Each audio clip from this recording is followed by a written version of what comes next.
नमस्कार, आप देख रहे हैं संस्कृति टीवी।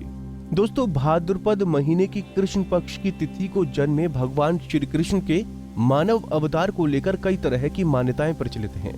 भगवान विष्णु के साक्षात अवतारी के रूप में उन्हें जाना जाता है। इसके अलावा उन्हें दिव्य पुरुष भी कहते हैं। भगवान श्री कृष्ण के जन्म की कथाएं बहुत से रूपों में प्रचलित हैं। क्या है जन्म का रहस्य? लेकिन विष्णु पुराण की कथा बहुत ही रहस्यमय है। इस कथा में श्री कृष्ण के जन्म का कारण और कैसे उनका जन्म हुआ, इस बारे में बताया गया है। क्या आप जानते हैं कि श्री कृष्ण का जन्म एक बाल से हुआ था? ये किसका बाल था और इससे कैसे जन्मे थे कान्हा? ये एक दिव्य रहस्य है। विष्णु पुराण भगवान विष्णु के समस्त अवतारों के बारे में विस्तार से बताने वाली धार्मिक पुस्तक है। यहाँ मिलता है इस कथा का जिक्र। इस रहस्य का उल्लेख विष्णु पुराण के पंचम अंश के प्रथम अध्याय में मिलता है। यहाँ श्री कृष्ण के जन्म की कथा को विस्तार से बताया गया है।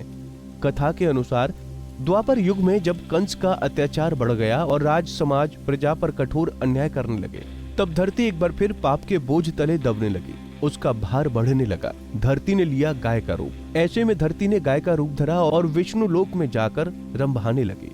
इस तरह एक गाय की दुखी पुकार सुनकर श्री हरि बाहर आए और उस गाय को पुचकार कर अंदर ले गए। गाय अब अपनी धरती स्वरूप में आ गई।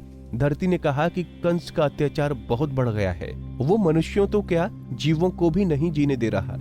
गायों का सारा दूध छीनकर खुद के हिस्से में रख लेता है और ऊंचे दामों में व्यापार करता है। हमारे बछड़े तो भूख से बिलखते ही हैं और मनुष्यों के बच्चों का भी भोजन छिन रहा है। देवताओं ने भी की प्रार्थना। ठीक इसी समय देवता भी प्रकट हो गए। सभी देवी देवताओं ने भगवान विष्णु की आराधना की और उनसे रक्षा करने की गुहार लगाई।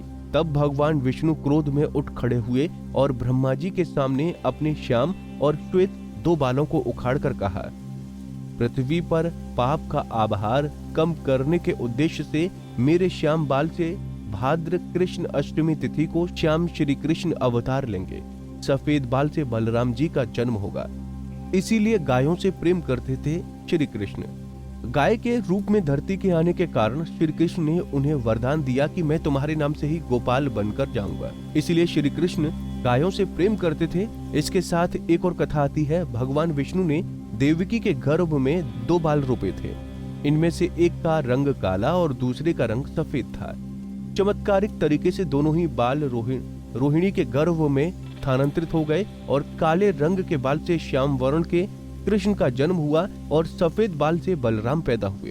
तो दोस्तों, उम्मीद है आपको हमारी ये जानकारी पसंद आई होगी।